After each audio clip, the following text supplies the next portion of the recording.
So today we are here. This is a very sad moment. It's not acceptable, and we just want to say, I don't know what's happening to Australia.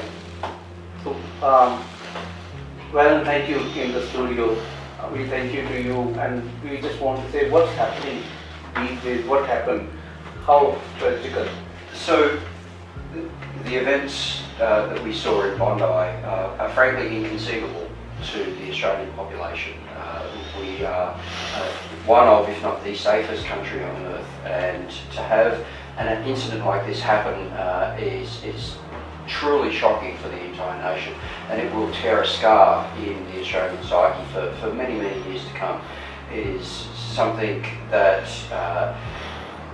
can easily be distorted into other conversations around retribution, around making somebody to blame for this. But I remind people that the perpetrators of this abhorrent act were acting as extremist terrorists, and one of the great heroes that have emerged from this followed through with the teachings of the Quran, which quite clearly says to kill an innocent person is to kill all humanity. And that's what we witnessed, was people distorting the truth and using a religion to justify evil acts.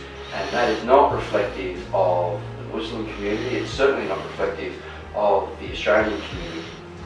In fact, what is far more reflective of what it's like to be an Australian is what we have seen in the aftermath of these events at Bondi, where we have seen people turning up in their thousands to vigils, lines for donations of blood going out the door and down the street, the Australian population rallying around the Jewish community, wrapping their arms around people who were out to celebrate a religious event, to celebrate Hanukkah, and on the very first day of that, to be massacred in the way that they were is something that is not reflective of Australia. So, to your original question of what is happening with Australia, I flatly deny this is something that is happening with Australia. This is, without question, an isolated incident.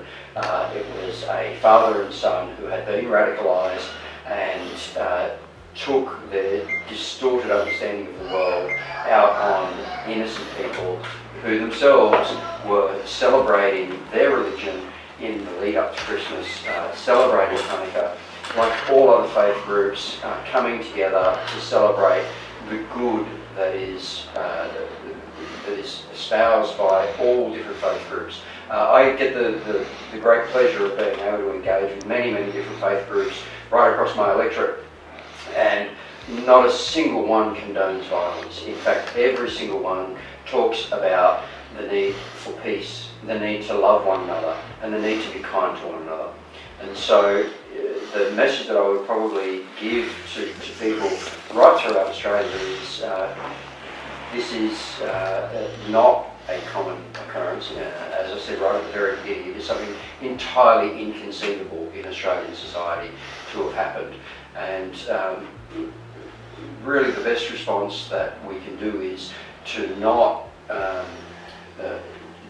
fall to the voices of division that are out there, to not seek retribution, but instead to be kind to one another, to look at each other with curiosity instead of animosity. We're all fellow travellers in this world, and the single best thing that you can do for your neighbours, for your friends, for random Australians is to just be kind. And here our Little India team is here. So please, I know that a lot of events planned for December, but everything is cancelled or postponed. So now what, anything you want to say, Sanjay? Sure. Thank you, Varun, for joining us. This moment in Australia is like, of such a peace-loving country, you always think that some incidents happen overseas or some kind of terrorist attacks. You could never envisage that something like this could happen in Australia. It's very unfortunate, very, very tragic. We have the annual Christmas celebrations every year, which we're doing with the support of my India team and our businesses which have joined me today. But we have cancelled it as a mark of respect for this incident. And instead, we will be having like a candlelight vigil to maintain peace and harmony, and to invite everyone on 20th of this December at 6:45 p.m. And people should understand any kind of terrorism, any kind of such incidents have got no place in Australia. Australia is a very cohesive society, a peace-loving society, and a very lucky country in all aspects. There is no place for such kind of things. And yes, Varun, you played it really well.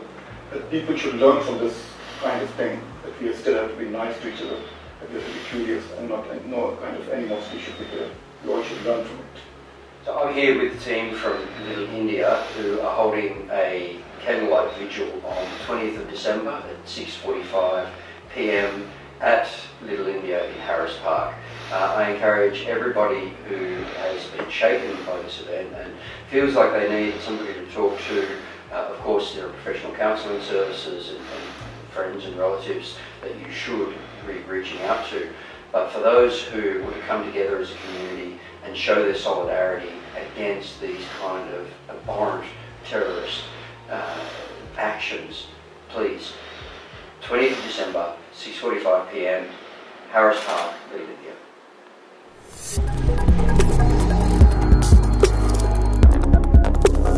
Australia's first Indian magazine to have a national reach. Indus Age is the largest circulated South Asian magazine in Australia with 5 simultaneous editions. 55,000 copies printed monthly. 220,000 readers. Largest network of clients. Undisputed leader in community news. Indus Age is circulated in Sydney, Melbourne, Adelaide, Brisbane and Perth to over 525 outlets. Grab your copy now to get the latest on the community, news from India, Bollywood, music and much more. For more info, log on to www.indusage.com.au.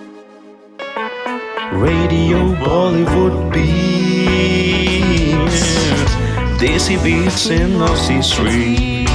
Radio Beats.